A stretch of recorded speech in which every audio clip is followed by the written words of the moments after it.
name is Dr. Delip. I'm faculty at Tennessee State University Cooperative Extension in Organic Agriculture.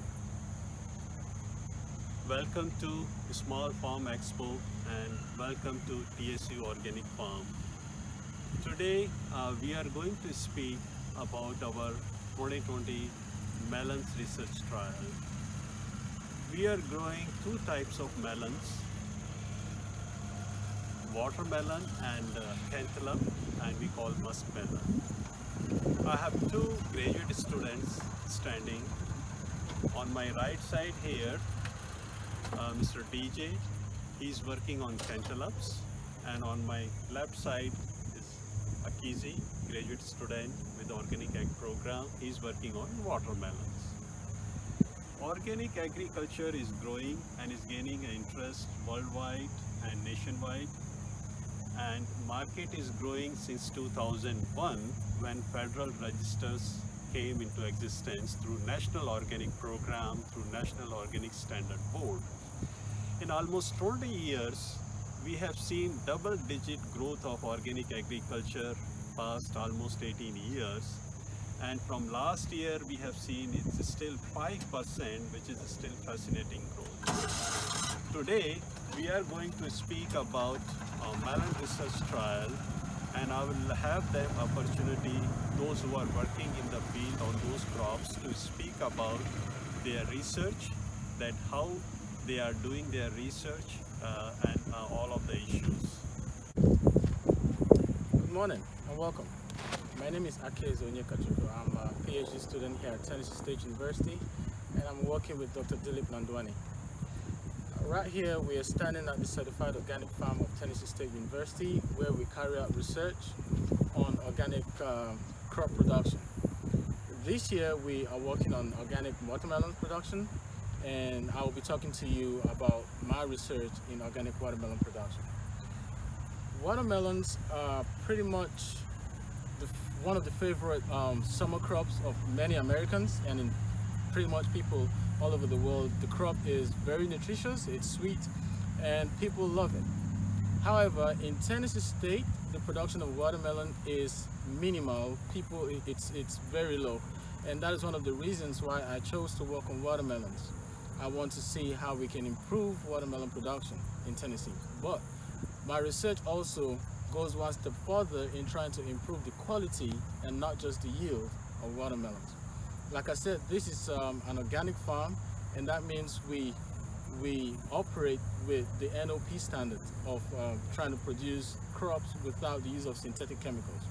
That means we are very restricted in the amount of inputs we could put, because we cannot use certain synthetic fertilizers and herbicides and pesticides and things like that.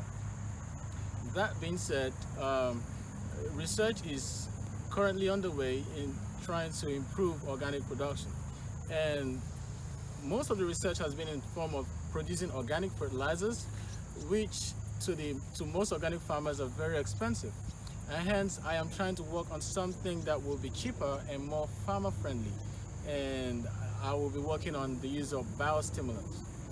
I know the question on your mind is, what is biostimulants? Biostimulants are not fertilizers pretty much, because they do not necessarily give nutrients to the plant, but they make the plant to be able to take up more nutrients that is already available in the soil. And there are different types of biostimulants. We have the humic substances and we have the biochar. I will be working with those two. These are my treatments. Like, this is the full power, pretty much humic acid, and this is the fulvic acid, and this is the humic acid. The most difference about them is this has higher molecular weight, hence the darker color. And for the full power, if I could show you right here, you see that the color is quite different. You see, it's like light yellow gold, but for the full power, for this right here, if you look at it, it is much darker in color. Okay, this much darker in color, you can see from the pack. Now, those are my two treatments for humic substances, and this is the biochar that I'll be using. I'll be showing you how we use it in the field, and of course Um, yes, so we also use this MPED as to kind of control insect pests in the field. I really didn't have much insect pest, but you know, this organic you have to control before it becomes a problem. And so, like a prophylactic, I just applied it when I transplanted when these seedlings were still young. Now, I raised my seedlings in the greenhouse and I obtained my seeds from high mowing seeds, both varieties. Like this is for crimson sweet variety and this is for sugar baby variety.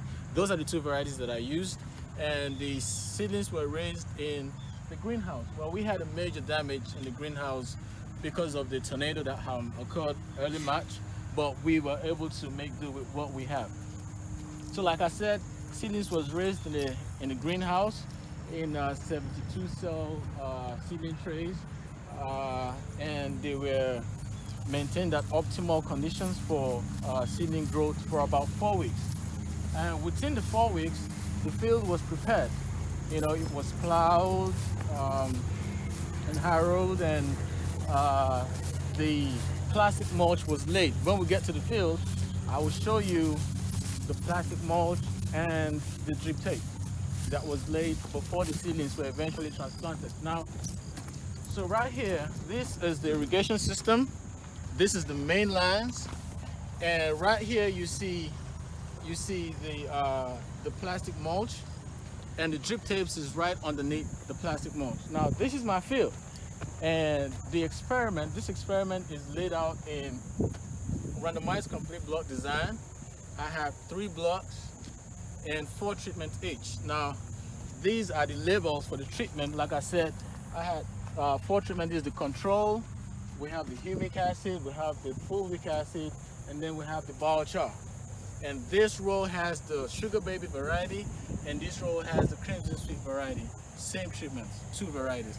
And like I said, after the plants, when the seedlings were like 4 weeks, they were transplanted to the field, and they were transplanted at a spacing of about 4 feet in between plants. So the first plant is right here, and then the next plant is 4 feet after that, and it goes that way. Now, after each treatment, there is about 10 feet in between treatments before the next treatment starts.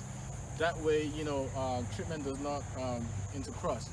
Now, I'd like to show you a main difference between both varieties. If you look at this variety, this is the sugar baby variety. You see it's solid green, very dark green, and the fruits are different from the crimson sweet variety. This right here is the crimson sweet variety. You see it is also green, but now a lighter shade of green with white stripes on it. So that's the major difference between both varieties. Plus, the crimson sweet variety grows to much larger size when compared to the sugar baby variety. Now, like I said, the treatments were applied out here in the field. The biochar was applied at transplant, and about 4 weeks after that, another set of 25 grams per plant was applied for the biochar, and the humic acid was applied once every week at a rate of 100 ml per plant, while the fulvic acid was applied 3 times a week, Monday, Wednesdays, and Friday, at the rate of also 100 ml per plant. Now, the reason why the fulvic acid was applied at a more frequent rate is because, like you see, the fulvic acid has a much lighter color because it has lower molecular weight, and so it's easy for the plant to take it up. Some farmers apply fulvic acid as foliar spray because the molecules are so small that it can be absorbed easily by the plant. But the humic acid, it has heavier molecular weight, and so it will be a waste to apply it more frequent than once a week. Yeah, so like I said, my plants have been in the field for a while, and some of them are ready, almost ready for harvest. In a couple of weeks or so, I will be doing my first harvest. And I'd like to talk to you about one of the concerns that watermelon farmers have, and it's about how do you know when to harvest your watermelons. So first of all, it will be nice to know how old or how many days your watermelons have been in the field when you get your seeds from the seed companies. They tell you how many days to maturity you have. So you might want to take note of that. Some farmers also tap on the fruit and then they listen to the sound and they could tell, but I think you need to be very trained to be able to do that. You know, you could hit on it and then listen to know if it's ready or not. But my favorite method of telling when the fruit is ready is when you look at there's usually a twine that is attached here, and then when it's ready, yeah, like this twine right here, when it's dried all the way to the base, you know that the fruit is ready. So this fruit right here is ready. Not ready yet? Yeah, this one is ready. Okay. Yeah, this is ready. And so you could just tug it out and then your fruit is ready for harvest. However, I'd like to show you an example of a fruit that is not ready. Like this one right here. You see this twine right here, it's still fresh and green. That means it is not ready despite the fact that the fruit is big. So if you harvest this right now, you pretty much just wasted it because it is not ready.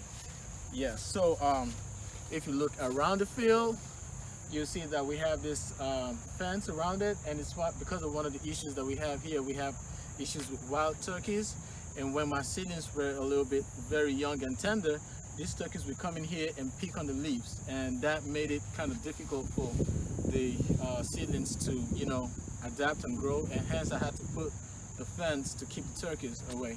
That's one of the major issues that I had. So like I said, my research focuses on yield improvement and quality improvement. So for yield, I will be taking data on the size of the fruit, the weight of the fruit, and also I'll be taking note of the number of fruits per plant. That is for yield. And for the quality, I'll also be taking some of these fruit samples to the lab, and I'll evaluate for the phytochemicals, for the bricks, which I might show you in a couple of minutes how to take the bricks. Pretty much the bricks tells you how sweet the total soluble solid. So the higher the bricks value, the sweeter the fruit will be. That's one of the qualities I'll be taking. And also I'll be evaluating to see if this treatment has an effect on the color of the watermelons and also on the aroma or the scent or smell of the watermelon fruit. So by the time I have my data from these parameters that I'll be taking, I would know which treatment has the most effect on which of these parameters, and then I'll be able to make my recommendations to the farmers. That will be all for now, and at this point I'd like us to go back and maybe I could show you some more things and show you how easy it is to take the bricks. After harvest, data on fruit parameters were taken, like the fruit weight. We weighed them, and then we took the fruit size with this right here to know the height and the weight of the fruit. And then fruits were also graded, and the ones that could not be marketed, the culls, were separated and discarded off. And then the marketable yield was also recorded. And after that, we took parameters on fruit quality, and one of the parameters we took is the bricks, which is how sweet it is. And we have this pocket refractometer right here, and pretty much it can tell you the sweetness of the fruit right here in the field because it's small. And I like to demonstrate it for you. You just take a juice from the watermelon, and then you turn it on, and you just put a little bit of the juice right here, and then you press that, and you wait for a couple of seconds, and then you see 13.2. That's pretty high value. It means this watermelon right here is sweet. And who says organic watermelons cannot be sweet? Well, it is. Thank you. So folks, this concludes our today's session, melons research trial at the organic farm for this year. And I'm glad to see that the students, they did a good job. We are here now to answer your questions, or you can email us, or you can call us. My contact number is online, but we do have time for the question answers. Put them in the chat box or call us. Thank you.